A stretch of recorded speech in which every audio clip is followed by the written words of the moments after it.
ನಮಸ್ಕಾರ ಎಲ್ಲರಿಗೂ. Cook with Aarti YouTube ಚಾನಲ್ಗೆ ಎಲ್ಲರಿಗೂ ಸ್ವಾಗತ ಸುಸ್ವಾಗತ. ಇವತ್ತು ನಾವು ತೋಷಿದ ಅವಲಕ್ಕಿ ಹೇಗೆ ಮಾಡೋದಂತ ಹೇಳ್ಕೊಡ್ತೀವಿ. ಇದನ್ನು ತೋಷಿದ ಅವಲಕ್ಕಿನೂ ಅಂತಾರ, ಕಾಂದಾ ಪೋಹ ಅಂತಾರ, ಪೋಹ ಅಂತಾವ, ಏನು ಬೇಕಾದ ಅನ್ಕೋಬೋದು ನೀವು. ಅದನ್ನ ಹೇಗೆ ಮಾಡ್ಕೊಡೋದಂತ ಇವತ್ತು ನಾನು ಹೇಳ್ಕೊಡ್ತೀನಿ. ಇದಕ್ಕೆ ಬೇಕಾಗಿರುವ ಸಾಮಗ್ರಿಗಳನ್ನು ತಿಳಿಸ್ಕೊಡ್ತೀನಿ. ಬರ್ರಿ ಫಸ್ಟ್ ಒಂದು ಮೀಡಿಯಮ್ ಸೈಜ್ದ ಆನಿಯನ್ನ ಕಟ್ ಮಾಡ್ಕೊಂಡಿದ್ದೀನಿ ನಾನಿಲ್ಲಿ. ಒಂದು ಎಸಳ ಕರಿಬೇವನ್ನು ತೊಗೊಂಡಿದ್ದೀನಿ, ಸ್ವಲ್ಪ ಕೊತ್ತಂಬರಿ ಸಣ್ಣಗೆ ಹೆಚ್ಕೊಂಡಿದ್ದೀನಿ, ಅರ್ಧ ಟೊಮೆಟೊನ ಸಣ್ಣಗೆ ಹೆಚ್ಕೊಂಡಿದ್ದೀನಿ, ಅರ್ಧ ಲಿಂಬೆ ಹಣ್ಣು, 4 ಸಣ್ಣಗೆ ಹೆಚ್ಕೊಂಡಿರೋ ಮೆಣಸಿನಕಾಯಿ, 1 ಬೌಲ್ ಅವಲಕ್ಕಿ, ಜೀರಿಗೆ, ಸಾಸಿವೆ, ಶೇಂಗಾ, ಎಣ್ಣೆ, ಗಾರ್ನಿಷನ್ಗೆ ಸ್ವಲ್ಪ ಸಣ್ಣ ಸೇವು ತೊಗೊಂಡಿದ್ದೀನಿ, ಉಪ್ಪು, ಸಕ್ಕರೆ, ಅರಿಶಿನ ಪುಡಿ. ಇವಾಗ ಬರ್ರಿ ಅವಲಕ್ಕಿ ಹೆಂಗೆ ಮಾಡೋದಂತ ತೋರಿಸ್ಕೊಡ್ತೀನಿ. ಇವಾಗ ಒಂದು ಪ್ಯಾನ್ ತಗೊಳ್ಬೇಕು. ಅದ್ರಾಗ ಅವಲಕ್ಕಿ ಮಾಡ್ಕೊಳಕ್ಕೆ ಸ್ವಲ್ಪ ಎಣ್ಣೆ ಹಾಕೊಳ್ಬೇಕು.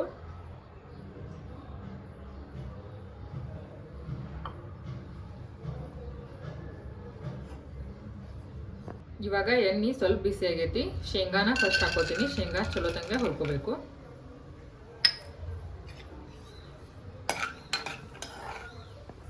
ಇವಾಗ ಶೇಂಗಾ ಚಟಪಟ ಅನ್ನತಾವು. ಸ್ವಲ್ಪ ಅರ್ಧ ಚಮಚೆ ನಾನು ಇಲ್ಲಿ ಸಾಸಿವೆ ಹಾಕೊಳ್ತೀನಿ.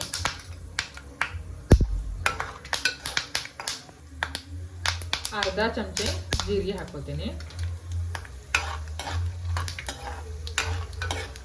ಇವಾಗ ಇದಕ್ಕೆ ಕರಿಬೇವು ಸೊಪ್ಪು ಹಾಕೊಳತೀನಿ.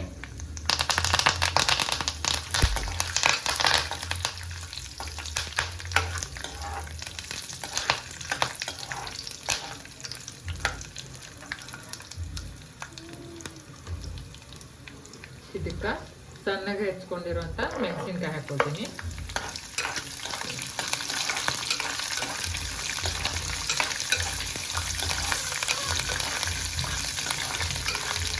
ಮತ್ತು ಸಣ್ಣಗೆ ಹೆಚ್ಕೊಂಡಿರುವಂಥ ಉಳ್ಳಾಗಡ್ಡಿನ ಹಾಕೊಳ್ತೀನಿ.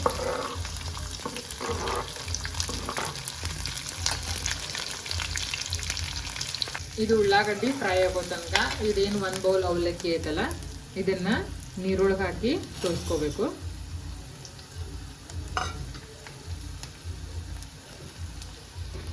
ಇದು ಅವಲಕ್ಕಿ ನೆನೆಯೋ ತನಕ ನಾನು ಇಲ್ಲಿ ಒಗ್ಗರಣೆಗೆ ಸ್ವಲ್ಪ ಉಪ್ಪು ಹಾಕ್ಕೋತೀನಿ.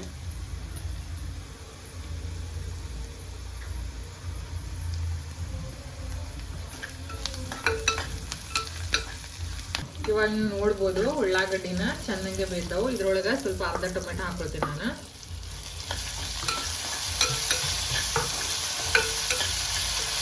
ಆಮೇಲೆ ಇಲ್ಲಿ 1.5 ನಿಮಿಷ ಬೇಷ ಇದನ್ನ ಅವಲಕ್ಕಿನ ನೆನೆ ಇಡಬೇಕು. ಆಮೇಲೆ ಇದನ್ನ ನೀರಿಂದ ಹೊರಗೆ ತೆಗೆದ ಒಂದು ಚಾಯಿಯೊಳಗೆ ಹಾಕಿದ್ರೆ ನೀರೆಲ್ಲ ಚಲೋ ತಂಗ ಬಸಿತಾವು. ಹಂಗಾಗಿ ಅವಲಕ್ಕಿ ಉದುರುದ್ರು ಚೆನ್ನಾಗೆ ಆಗುತ್ತೆ. ಇದು ನೋಡ್ಬೋದು ನೀವು. ಇದು ಒಗ್ಗರಣೆ ರೆಡಿ ಆಗೈತಿ. ಇದ್ರಾಗ ಸ್ವಲ್ಪ ಅರಿಶಿನ ಪುಡಿ ಹಾಕ್ತೀನಿ ನಾನು.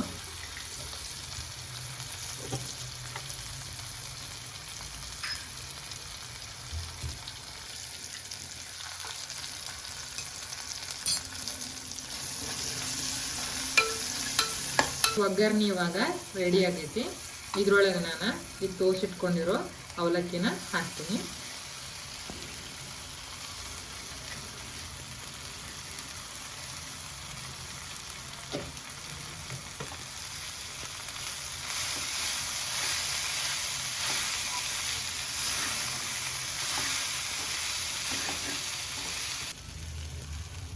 ನೋಡ್ತಿರ್ಬೋದು ನೀವು, ಒಗ್ಗರಣೆ ಎಲ್ಲ ಚಲೋ ತಂಗೆ ಮಿಕ್ಸ್ ಆಗೈತಿ. ನೀವು ಇದ್ರಾಗ ಉಪ್ಪು ಚೆಕ್ ಮಾಡ್ಕೋಬಹುದು, ಕಡಿಮೆ ಇದ್ರೆ ಇನ್ನೂ ಸ್ವಲ್ಪ ಹಾಕೋಬಹುದು. ಇದ್ರೊಳಗೆ ಸ್ವಲ್ಪ ಸಕ್ಕರೆ ಹಾಕ್ತೀನಿ ನಾನು.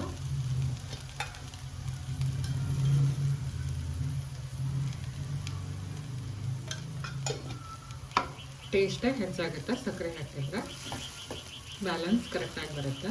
ಉಪ್ಪು ಮತ್ತು ಖಾರ ಅದಕ್ಕೆ ನೋಡ್ತಿರ್ಬೋದು ನೀವು ಅವಲಕ್ಕಿ. ಇವಾಗ ಇದಕ್ಕೆ ಸಣ್ಣಗೆ ಹೆಚ್ಕೊಂಡಿರುವಂಥ ಕೊತ್ತಂಬರಿ ಹಾಕೋತೀನಿ ನಾನು.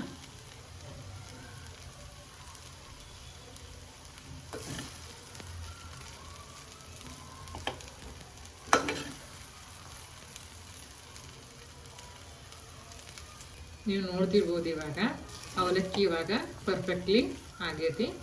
ಇದಕ್ಕೆ ಅರ್ಧ ಹೆಚ್ಕೊಂಡಿರುವಂಥ ಲಿಂಬೆ ಹಣ್ಣನ್ನು ಹಾಕೊಳ್ಳೋದು. ಲಿಂಬೆಹಣ್ಣು ಹಾಕ್ಕೊಂಡ್ರೆ ಗ್ಯಾಸ್ಟ್ರಿಕ್ ಪ್ರಾಬ್ಲಮ್ ಆಗಂಗಿಲ್ಲ ಅಂತೇಳಿ ಸ್ವಲ್ಪ ಅರ್ಧ ಲಿಂಬೆಹಣ್ಣು ಹಾಕೋದು.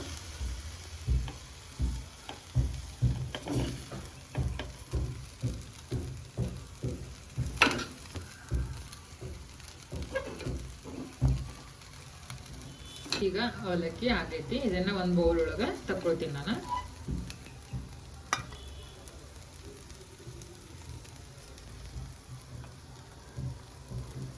ಗಾರ್ನಿಶಿಂಗ್ ಸ್ವಲ್ಪ ಸಣ್ಣ ಶೇವ ಹಾಕೊಳ್ತೀನಿ. ನೀವು ನೋಡ್ತಿರ್ಬೋದು ಎಷ್ಟು ಮಸ್ತ್ ಅವಲಕ್ಕಿ ಆಗಿದೆ ಅಂತ. ಇದೇ ಥರ ರೆಸಿಪಿಗೋಸ್ಕರ ನಮ್ಮ ಯೂಟ್ಯೂಬ್ ಚಾನಲ್ ಕುಕ್ ವಿತ್ ಆರ್ತಿಗೆ ಸಬ್ಸ್ಕ್ರೈಬ್ ಮಾಡಿ. ನಿಮ್ಮ ಒಪಿನಿಯನ್ನ ಕಮೆಂಟ್ ಮುಖಾಂತರ ತಿಳಿಸಿ. Thank you.